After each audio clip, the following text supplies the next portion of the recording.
ears are very important to us. Please hold on, and our program will begin shortly.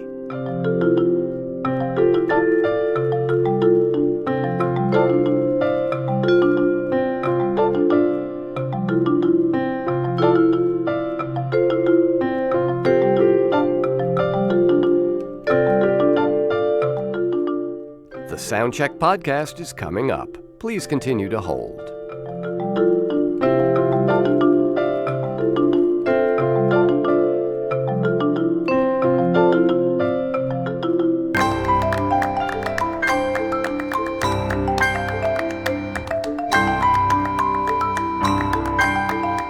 Keep up with the Soundcheck podcast and everything that's happening in the New Sounds empire. Just go to newsounds.org and follow us on social media. All of the icons are in the top right corner of the page.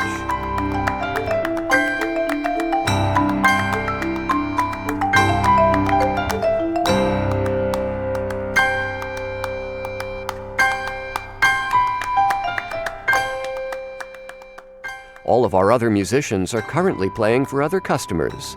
Please stay with us, and someone will play for you in just a moment.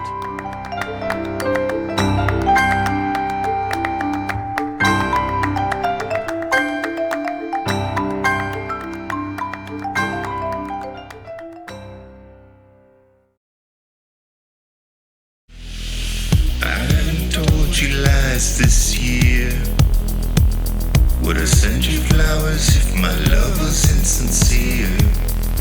Freaking out and paralyzed, your body. From newsounds.org, this is the Soundcheck podcast. It's our series of live in-studio performances, streaming live on Facebook and YouTube. I'm John Schaefer. It's been 6 years since we heard the last new record from Matthew Dear. He is one of the most distinctive voices in electronic pop, and his last album was the dark but irresistibly danceable Beams. Now, Matthew is back with a new record called Bunny. That's right, Bunny. We'll let Matthew explain that to us in just a bit, but first, he's going to play a song. This is called Can You Rush Them? It's Matthew Dear, live.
Until I found God asleep. He didn't wake up,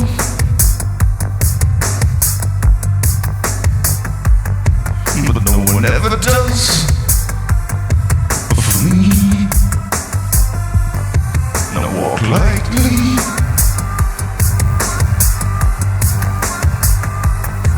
into nightfall.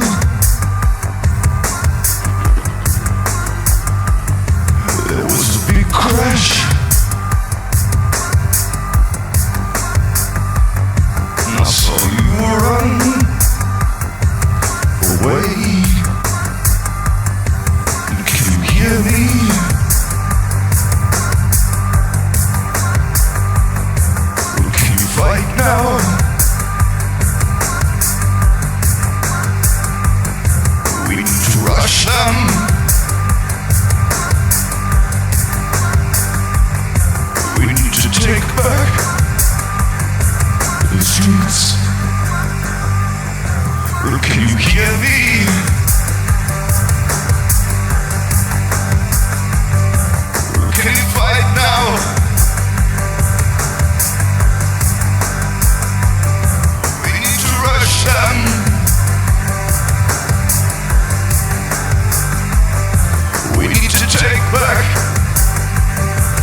That is Matthew Deere live in our studio with Can You Rush Them, which is a song from the new album called Bunny, out on Friday the 12th.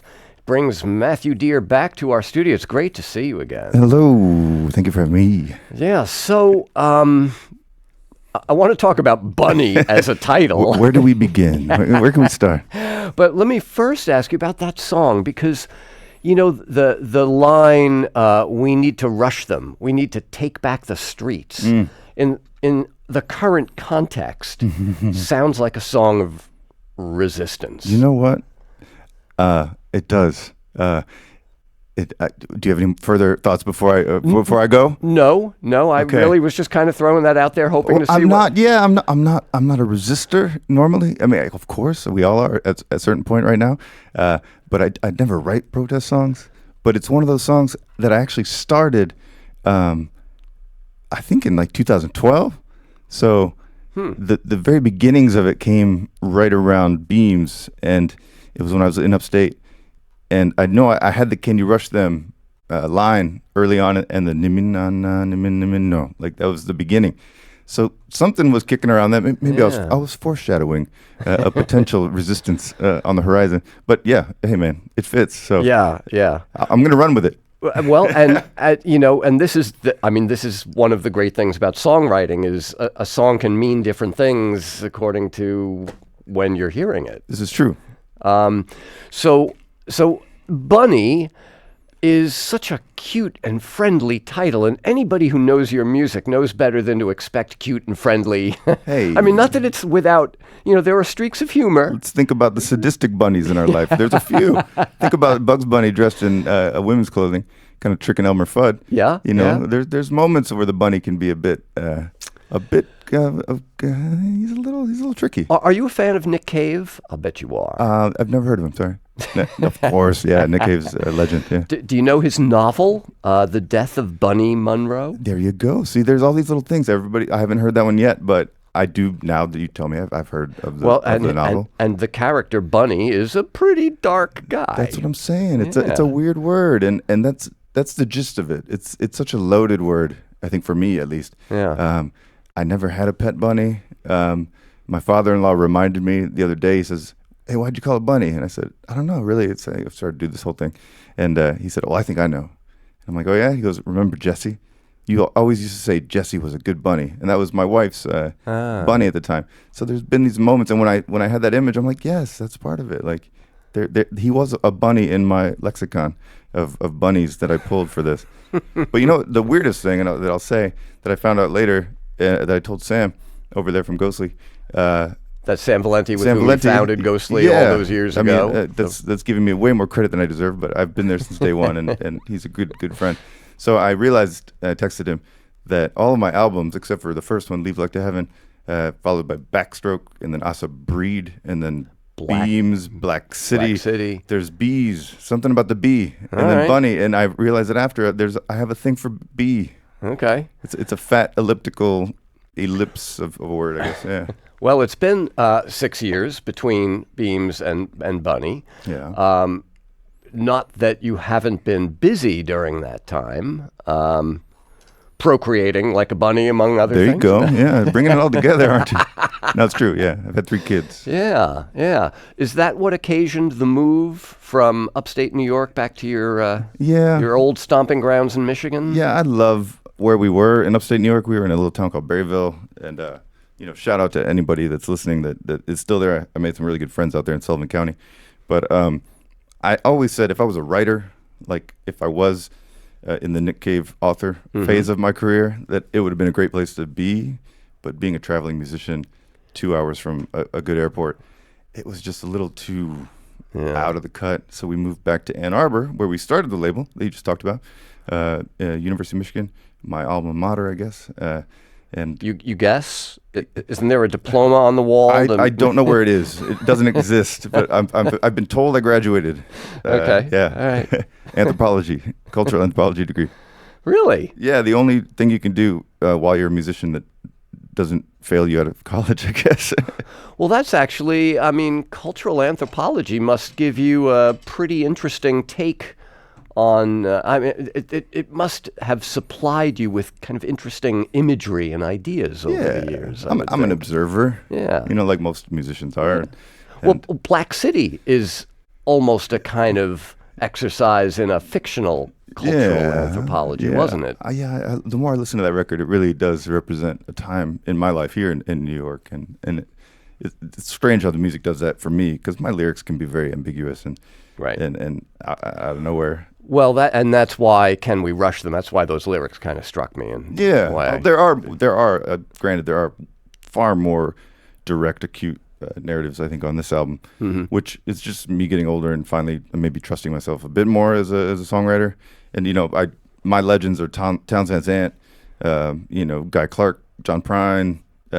These are my father's influence that I grew up with. Dylan, of course. And so for me, there's this holy grail of a song that maybe I'm not necessarily ever going to write, but the older I get, I at least imagine more that maybe I'll find one of those one day. Yeah.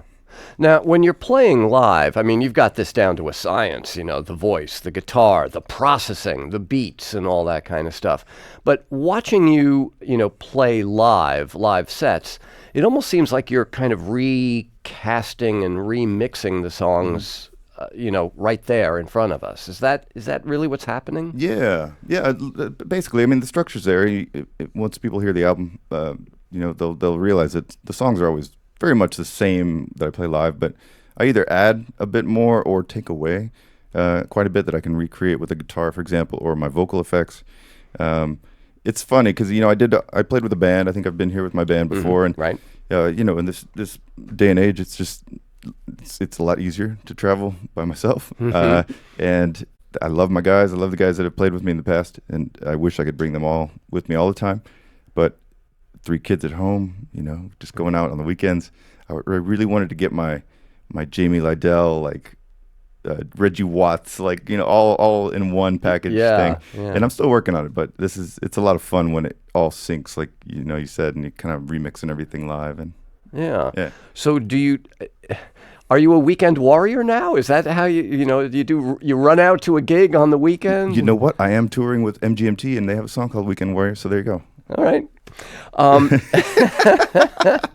So Bunny is the new record from Matthew Dear, and you will be touring around. Yeah. Back here in New York on November 16th at National Sawdust. Very, very excited to go to that place. I've heard good things. It's a terrific place. Yeah. It'll be a good size for what you do and how you do it. Cool. Calling is the name of the next song, and this has a very kind of distinct and different sound, at least at the beginning. Where did this song come from? This song came from a piano. I think it was digital originally, but now I have a real piano at home. So I would have liked to have written it there, but I started trying some things with piano recently that I'd never really done, and I finally forced myself, kind of like I forced myself to get into Dylan. I finally was like, all right, I'm going for it. I'm getting into Dylan. I pushed him away for a long time, and the same with piano. I told myself, okay, I'm gonna get some apps. I'm gonna sit down. I'm going to figure out what my fingers are actually doing, because I was always playing around with it. But since then, I've learned a bit more of the rudimentary elements that I need to write a song on piano, as opposed to guitar or just noodling with electronics. And Calling would be one of those piano songs. Yeah. And it really it evokes a totally different way of singing when you're playing. Yeah. You get this kind of Randy Newman thing going on. You're just swaying there, Billy Joel. You feel more of an entertainer sometimes. So the songs I have written on piano are far more narrative this, which is weird. That's how it works for me. So the mature Matthew Dear making his peace with Dylan and the piano. Let's hear one of the results from the new album called Bunny.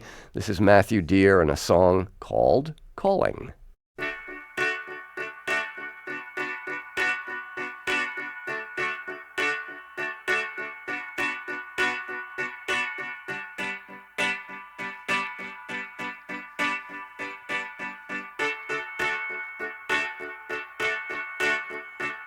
I'd seen your face before.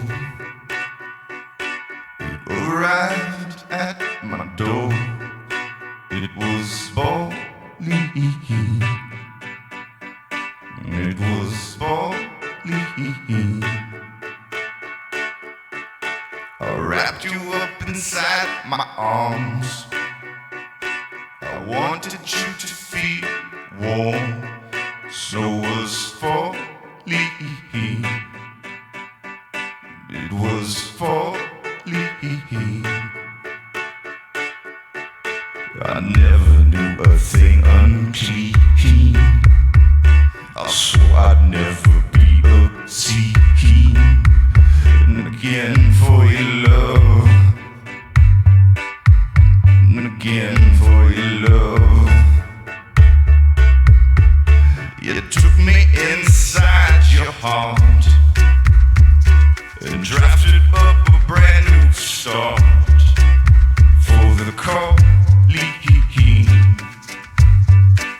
For the calling. If it wasn't for the bad disease that crept up inside of me, oh, it was small, and it was small, and I tried to stay true to everyone inside of you, but my best wasn't good enough. No, my best wasn't good enough for the rest of us.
Matthew Deere with a live version of Calling here in our studio.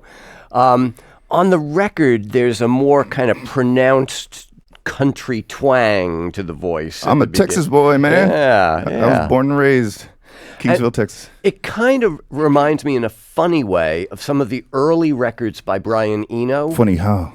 Well, I'm just kidding. The way he would like start a song with something that sounded like 1930s music hall or 1950s doo-wop, and then it would get the whole Brian Eno treatment. Yeah. But you couldn't unhear what the song started with, and by the end you're like, how did we get here? Yeah, what's the water song that he did? It's very country.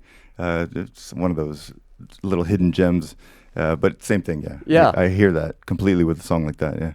So you know, that... Yeah, Eno was a funny thing, because, like, Eno, for me, I remember the first time I discovered Eno, it's kind of like when you first, you meet, like, a twin brother. Like, I mean, I'm really putting myself up a lot higher than I need to be musically. But in my mind, as a tinkerer and as a sound messer with her, when I first found Eno, I was kind of like, holy crap, like, yes, like, that's what I've been trying to do. And like, and you hear a lot of the similarities of the way he produced with the effects as the studio and the studio as a musical instrument. And like, I mean, I think a lot of us nowadays have done that because of the new way everything works out with computers and everything. So I'm sure a lot of people like me have found this Eno moment where you're kind of like, oh yeah, that's the king right there. That's the guy who's been doing it the best for a long time. And yes, I love Eno. So. and was doing it when studios were great big rooms full of equipment and not something you could pack in a suitcase and take on a plane. Can too. You hear about Can and like their Intervision studio, like, or the Interspace studio, and you're just kind of like, man, like these guys, they had the money, they had no regard for time and tape cost, and they could just get crazy with it. And it's guys like that really had the ability to just push it and do something weird that I think we have a lot of the music we do now. Yeah. Speaking with Matthew Dear about the new record called Bunny, which, it does have, one of the reasons when I asked you before if you knew of Nick Cave, I assumed you did, was because you both share a love for things that are dark and gothic. Does that extend to things beyond music? Are you drawn to novels and visual art that's on the darker side as well? No, not really. Yeah. It's funny because I guess, Black City probably had a big part of that, the artwork and the narrative. But I never truly came out in some sort of gothic vampiric, like, No, I like wearing black suits, and I like shooting weird art stuff sometimes for the videos. But I've never, all my friends would never think of me, I think, as a dark, Nick Cave style person. But I guess that's fine. We need to hang our head on something publicly, so we'll see. I mean, I don't know. I don't set off writing songs that are dark. I think I'm just I'm in touch with my uncertainty, and I've always been very open with that and writing about that and just kind of the unknowns of everything. And you get these weird subconscious trains of thought that come out and streams of thought that come out in songs, like Modafinil Blues or Can You Rush Them, where you're kind of like, oh yeah, that guy's actually pretty messed up. He is dark, and a part of me is. So I guess bring it all back. Yes, I'm dark. But then there are two songs on the record that you did with Tegan and Sarah, whose voices have a kind of neat, both emotional and textural counterpart to yours, counterbalance, the play of light and dark. Yeah, I had to remortgage my house twice to get both of those songs done. They can't stand me. No, I'm just kidding. They're awesome. I love their music. And funny story, my nephew was visiting into Michigan for the first time in the summer, and he's 15, and I was trying to tell him what I was working on, and my mom wanted him to hear Bad Ones because she really loves it. She's told me, Matt, like, play me Bad Ones again when I first made it. And so I played it, and then I played it. I'm like, here, let me show you another song. She's like, no, play the Bad Ones again. Like, even my mom was like, no, like, the other stuff's okay, but like, play Bad Ones. So anyways, I had to play my nephew Bad Ones, and he's like, okay, cool. And I'm like, Everything Is Awesome from the Lego soundtrack? And he's like, yeah. I'm like, that's the girls. He's like, oh, no way. Like, that's so cool. Like, so that was so my you had to put it in context for him. Which is such a great song, too. And then luckily I had a song coming out on Grand Theft Auto at the time through another thing that I was doing. And I told him that, and his jaw just hit the floor. He's like, what? He started telling me all about his like screen name history and how he interacts with the whole community, and like it's his favorite game. So now you're the cool uncle. I'm working on it. Can you be a cool dad and a cool uncle? I think, is the cool uncle only like the single uncle? Like, I don't know. No, that's the weird uncle usually. Yeah. But Bad Ones is, we heard just a snippet of that at the beginning of the session here with Matthew Dear today. One of two songs with Tegan and Sarah. There's also, there are a couple of songs on this record that continue a trend that I've noticed in a lot of your songs, or some of your songs over the years, where some of the samples tend to be just like random vocal sounds. They're not even like syllables or, Slow Dance from Black City is built on that. Yeah. There's some of it in Her Fantasy from Beams, and there's like 3 or 4 songs at least on this record. So is part of the fun kind of finding the least musical sounds you can make and making music with them? I'm a very non-musical person, so in that sense, I couldn't sit up here and sing a scale or a run for the life of me. Like, I'm not a vocalist, so I think a lot of my early beginnings of song making is me just doing a lot of that weird, like, like dum dum dum dum dum, like da da da, like I'm getting out melodies and like stuff like that just happens, and I hear that in the rhythm, and it ends up just kind of sticking, and I leave it, and it becomes more of a rhythmic part, and it kind of helps me like build the melody off of that. So I use it more like I'm my own fifth Beatle, I guess is the way I'm trying to say it.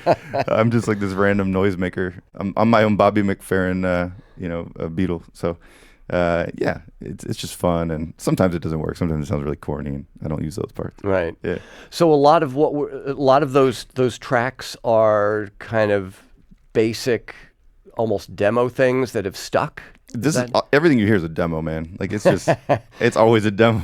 Well, that's very Eno-esque, isn't it? Yeah. You know, the idea that, once you've committed to tape, you have to use it somehow. Well, also Guy Clark, he's always been all about saying the song is never done, kind of Yeah, thing. right. As an acoustic performer, so I feel the same way. Back to the whole live remixing thing.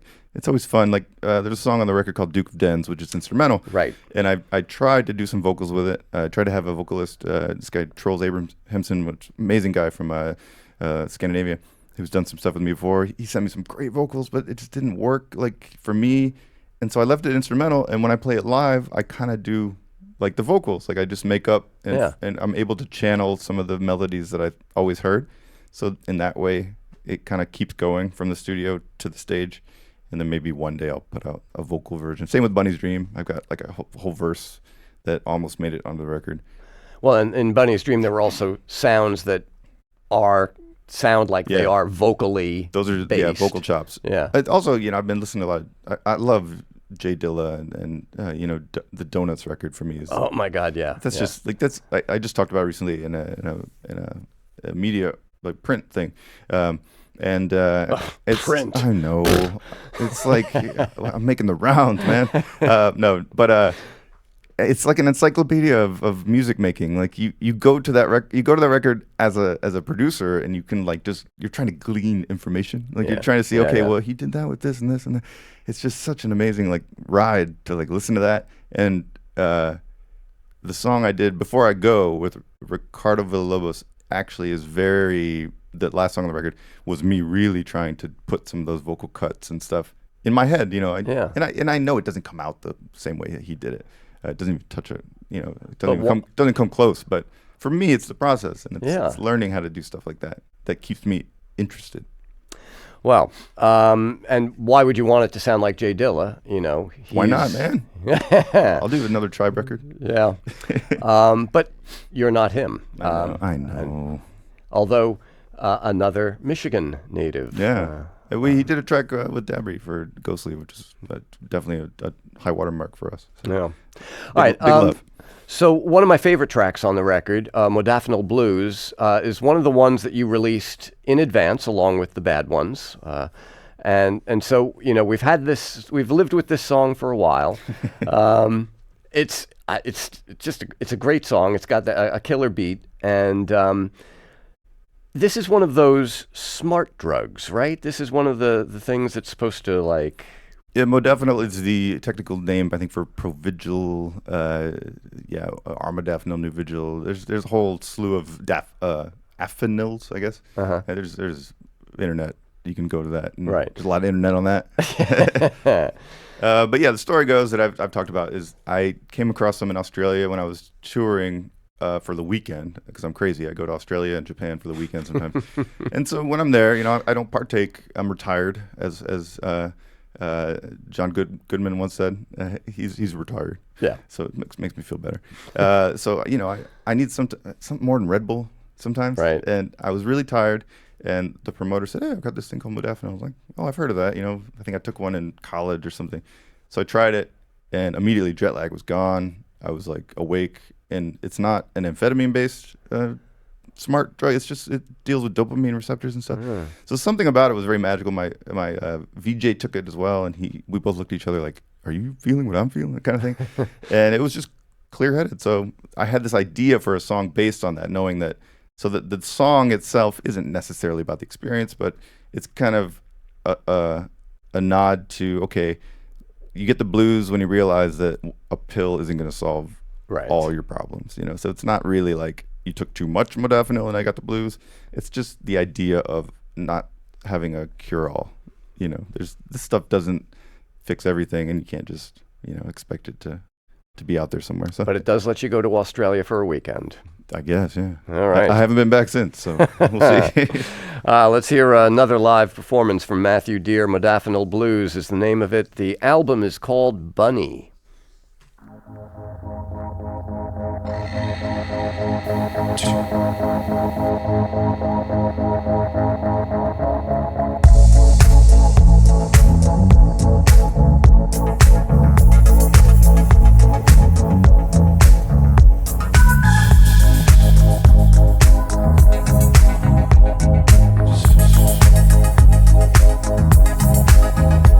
On the touch fast, though I'll be last to play with the heart from the start.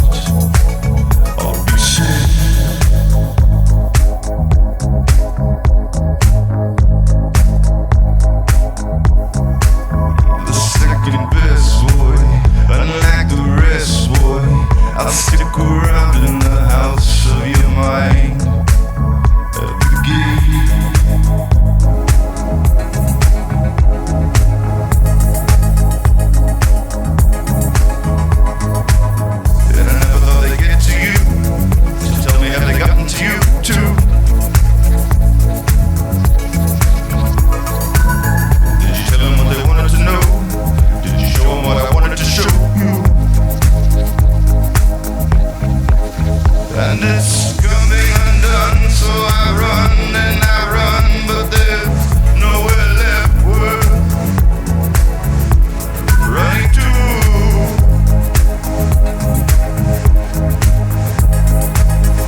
Matthew Deere, playing live in our studio. Modafinil Blues is the name of the track from his new record called Bunny, out on Friday.